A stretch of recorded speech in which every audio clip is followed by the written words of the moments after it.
பாலுக்கு 6 ரன் அடிக்கணும். 2 6 போன ஓவரில் அடித்தா பழனி. ஃபர்ஸ்ட் பால் சுற்றி திரும்பியிருக்காரு. ஃபீல்டரை தாண்டுதான் பார்த்தா ஸ்டாப் பண்ணிட்டாங்க. சூப்பரான ஸ்டாப். அந்த எண்ணில் அடிச்சு பார்த்துருக்காங்க. 1 2வது ரன்னும் ஓடிடுவாங்கன்னு நினைக்கிறாங்க. இங்கே அடித்தாலும் வந்துட்டாங்க உள்ள. சரியான பால். பாலோட செகண்ட் ஒன் அகைன் தெளிவத்தில் ஆடி இருக்காரு. இதை 2ஆம் மாத்திரம் பார்த்தா ஃபீல்டர் பாஸ்டாக வந்தாரு. சிங்கிள்.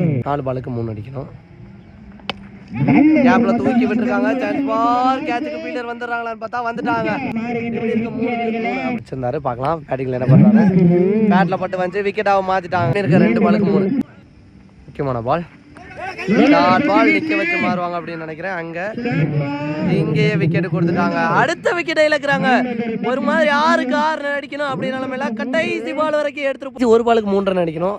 டாட் பாலா இருந்தா பரவமங்கலம் மேட்சை வின் பண்ணுவாங்க.